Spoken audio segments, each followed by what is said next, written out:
अध्याय 2 श्लोक 40। इस स्थिति में कर्म करने से किसी प्रकार की हानि या प्रतिकूल परिणाम प्राप्त नहीं होते, अपितु इस प्रकार से किया गया अल्प प्रयास भी बड़े से बड़े भय से हमारी रक्षा करता है। हमारे सामने सबसे बड़ा भय यह है कि अगले जन्म में हमें संभवतः मानव देह प्राप्त होने के स्थान पर कहीं निम्न योनियों जैसे पशु पक्षी आदि की योनियों में जन्म लेना और नरक लोकों में न जाना पड़े। हमें यह निश्चिंतता नहीं हो सकती कि अगले जन्म में हमारे लिए मनुष्य योनि सुरक्षित रहेगी, क्योंकि पुनर्जन्म का निर्धारण हमारे कर्मों और इस जीवन की हमारी चेतना के अनुसार होता है। हे मनुष्यों, मानव जीवन अत्यंत दुर्लभ है। यदि तुम इसका उपयोग परम लक्ष्य को प्राप्त करने में नहीं करते तब तुम्हें घोर हानि का सामना करना पड़ेगा। कठोपनिषद में आगे यह वर्णन है कि यदि तुम इस जीवन में भगवद प्राप्ति का प्रयास नहीं करते तो तुम्हें कई जन्मों तक 84 लाख योनियों में चक्कर लगाना पड़ेगा।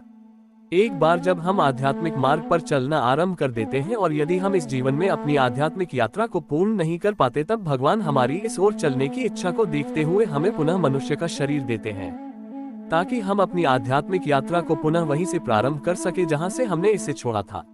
इस प्रकार से हम बड़े जोखिम से बच जाते हैं। श्री कृष्ण ये भी कहते हैं कि इस मार्ग का अनुसरण करने के प्रयास से किसी प्रकार की हानि नहीं होती, क्योंकि वर्तमान जीवन में हम जो भौतिक पदार्थ और धन संपदा इकट्ठा करते हैं उसे बाद में मृत्यु के समय हम इसी संसार में छोड़ जाते हैं। लेकिन यदि हम भक्ति योग के मार्ग पर चलते हुए आध्यात्मिक उन्नति करते हैं तब उसे भगवान हमारे श्रेष्ठ कर्मों में जोड़ते हैं और उसका फल हमें अगले जन्म में देते हैं, ताकि हम अपनी आध्यात्मिक यात्रा को पुनः वहीं से आरंभ कर सके जहां से हमने इसे छोड़ा था।